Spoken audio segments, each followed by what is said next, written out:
Bagaimana cara menghadapi orang tua yang bertanya setiap menit, kalau dijawab dia nggak dengar, diulang-ulang lagi. Akhirnya dijawab dengan suara keras, apakah saya termasuk anak durhaka?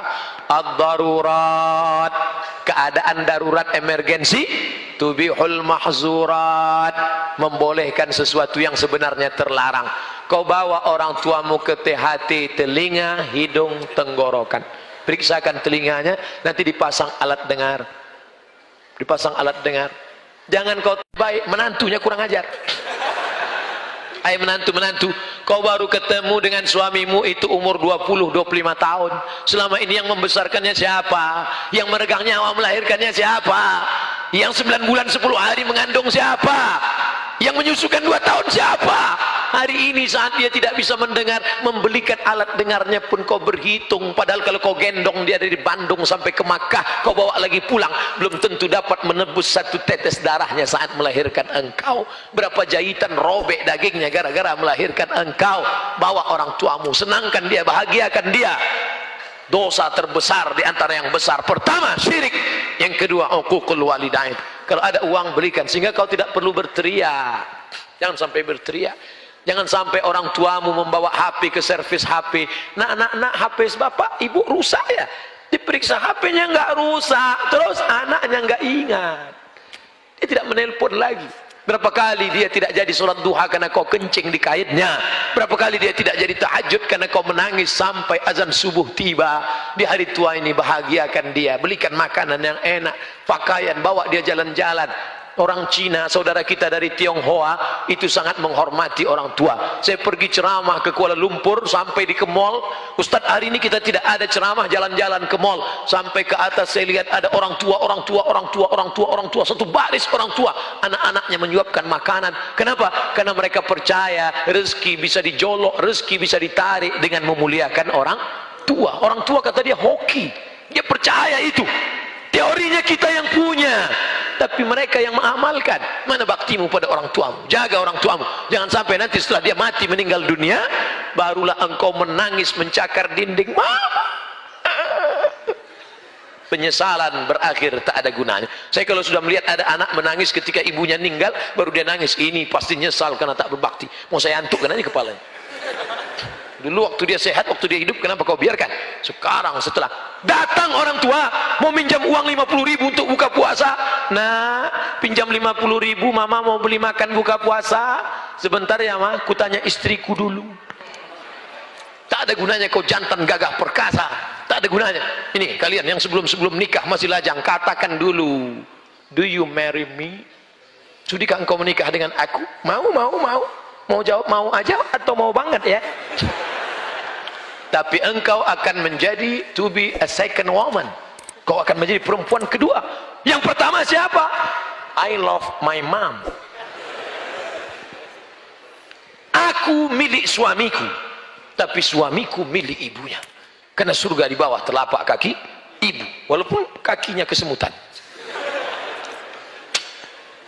Saya ingin bertanya Pak Ustadz, bagaimana jika kalau sudah janji menikahi seorang akhwat, namun jangka waktu berjalan, semakin saya lihat ketidakcocokan, terutama masalah akhlak. Apabila diberi bismillah, apabila dibatalkan atau bismillah dinikahi. Ada sebagian orang melihat orang kesempurnaannya. Manusia tidak akan sempurna. Man talaba akhan bil aibin baqiya bil akhin. Siapa yang mencari kawan sempurna seumur hidup tidak akan berkawan. Menikah bukan mencari kesempurnaan, tapi menutupi kekurangan. Kalau kurang-kurang dikit, ya nggak apa-apa. Yang jadi masalah itu kurang manis, kurang cantik, kurang putih, kurang tinggi, kurang kaya. Kau sudah terjebak pada materialistis. Tungkahul mar'atul arba', perempuan dinikahi karena 4 5 liha, karena hartanya. Wali hasabiha, karena keturunannya. Wali jamaliha, beautiful. Wali diniha, karena agama. Ustaz, carikan saya yang ada 4-4-nya Pak Ustaz. Kalau ada 4-4-nya ngapain saya kasih ke kamu? Kau nikah karena hartanya, harta akan binasa. Kau nikah karena sukunya, berapa banyak orang dikeluarkan karena melanggar pantangan suku. Kau nikahi karena bentuk rupanya, perempuan adalah bunga. Bunga kuntum, mekar, harum, semerbak, cantik dan indah. Setelah itu dia akan kuning, layu dan mati. Bunga yang tak layu hanya bunga plastik. Banyak sekarang perempuan ingin tidak layu, maka wajahnya plastik semua. Hidung plastik, pipi plastik, dagu plastik, alis plastik, bulu mata plastik, lentik plastik. Ada orang bakar sampah layu. Oleh sebab itu maka nikahilah dia karena akhlaknya.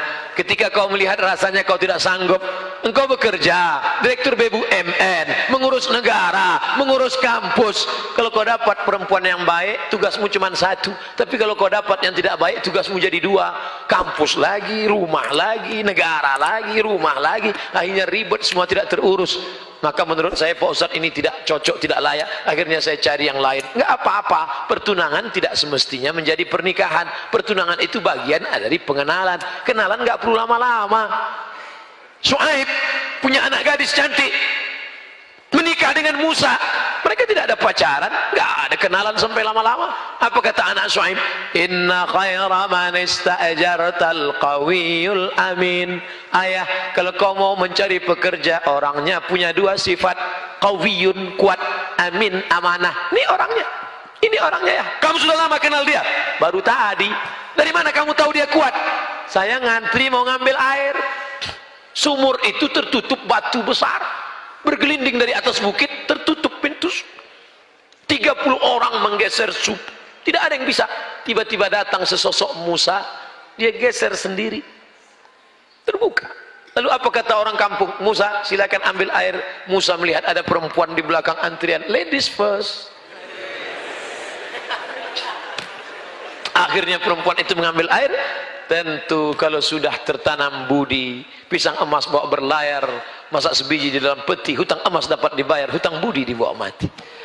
Akhirnya termakan budi. Maka kalau kau mau mengambil hatinya, tanam budi dulu. Jangan bertanam tebu di tepi bibir, cuman lipstick ngomong manis aja. Nanti ku bawa liburan ke sana, akan makan ini. Sekarang nggak ada. Musa tidak begitu. Kesan pertama begitu menggoda. Dia dorong itu batu, akhirnya orang bisa ngambil air. Dan perempuan itu bisa. Dari mana kau tahu ini orang kuat?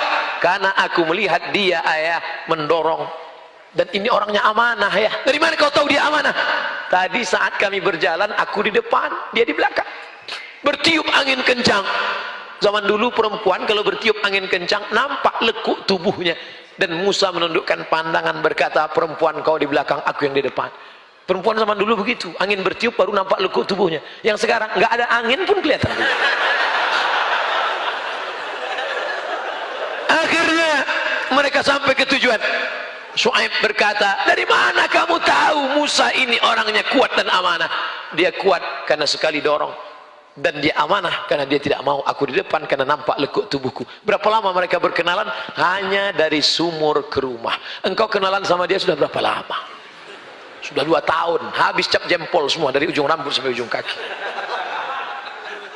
Pacaran-pacaran omong kosong, bohong. Ketika pacaran ya hati-hati ya, awas jatuh. Begitu sudah menikah, mana mata kau tadi? Maka kalian yang soleha-soleha tidak perlu jauh mencari laki-laki yang soleh. Di mana mereka? Di bawah ini mereka.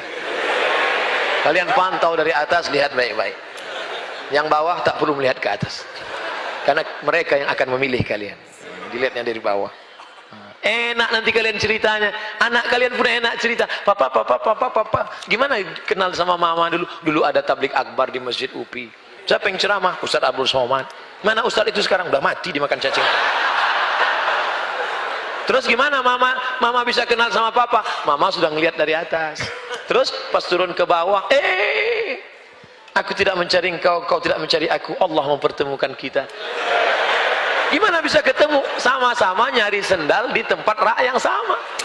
Pas lagi nunduk, kepala mama naik kepala. Pas naik ke atas,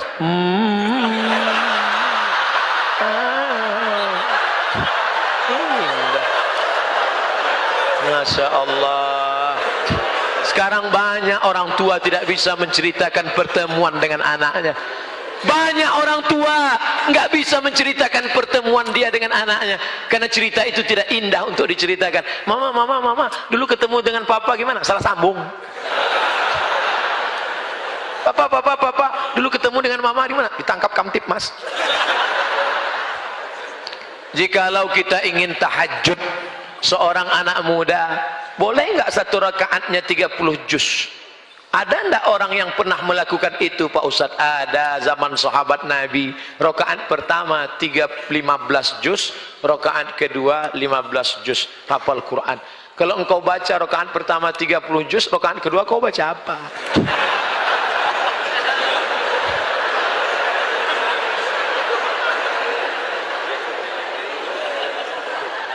Gimana sholat sunat bisa 15 juz gimana?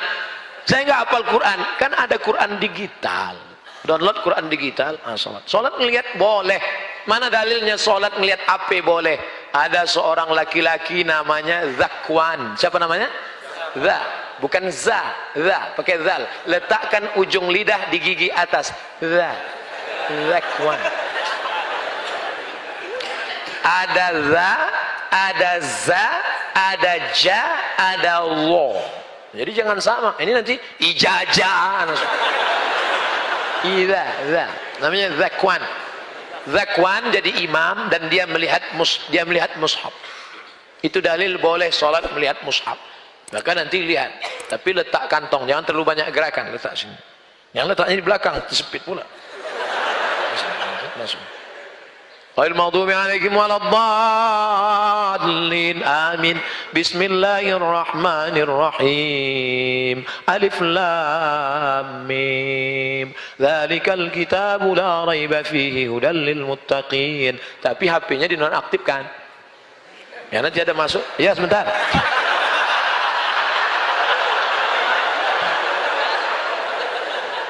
Hanya Quran digitalnya saja bisa. Kapan mau coba? Nanti.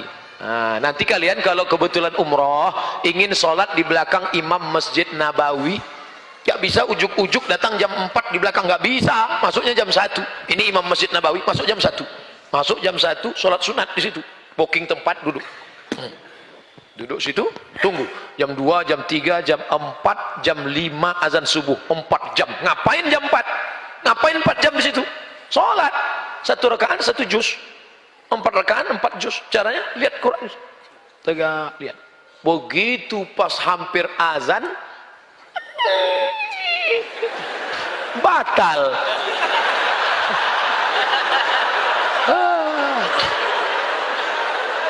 Coba lagi besok malam. Enggak ada yang sia-sia. Bacaan Quranmu dalam masjid itu bernilai i'tikaf insyaallah.